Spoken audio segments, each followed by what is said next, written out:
মৌলভীবাজারের শ্রীমঙ্গলে হঠাৎ বয়ে যাওয়া কালবৈশাখী ঝড়ে ব্যাপক ক্ষয়ক্ষতি হয়েছে। ২৮ এপ্রিল বিকেল ৪:৩০টার দিকে শুরু হওয়া ঝড়ে কাঁচা ঘরবাড়ি, গাছগাছালির ব্যাপক ক্ষতি হয়েছে।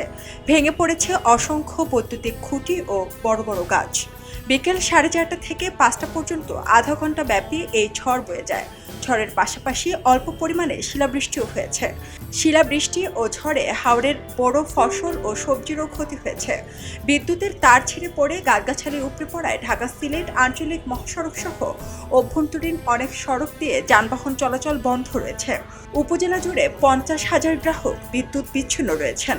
শহরের বিভিন্ন ব্যবসা প্রতিষ্ঠানের সাইনবোর্ড ও ঘরবাড়ির টিনের চালা ঝড়ে উড়ে গিয়েছে।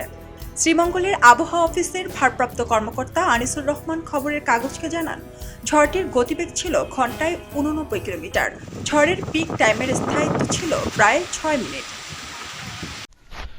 শ্রীমঙ্গলে ঘূর্ণিঝড়ের প্রভাবে প্রচুর ক্ষয়ক্ষতির পরিমাণ প্রচুর, যেটা অকল্পনীয় ক্ষয়ক্ষতি হয়ে গেছে। রাস্তার মধ্যে বহু বিশাল বিশাল ঘরবাড়ি ভেঙে পড়েছে এবং গাছগাছালিও ভেঙে পড়ছে প্রচুর পরিমাণে, এবং একটি গরু মারা গেছে রাস্তার মধ্যে গাছ পড়ে।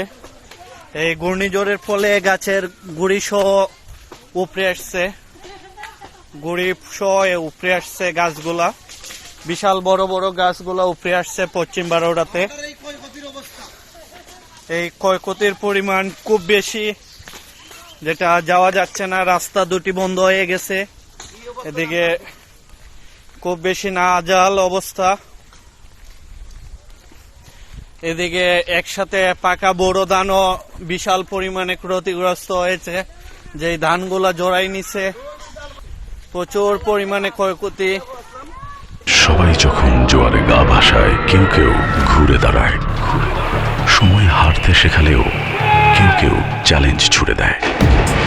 পক্ষপাতের ভিড়ে আজ থেকে কোনো পক্ষ নয়, খবর হবে নিরপেক্ষ। বানোয়ার তথ্যবাদ, খবর হবে নিখাদ। ভেঙে গুজবের শিখ, খবর হবে নির্ভীক। এলো খবরের কাগজ, নিখাদ, নির্ভীক, নিরপেক্ষ।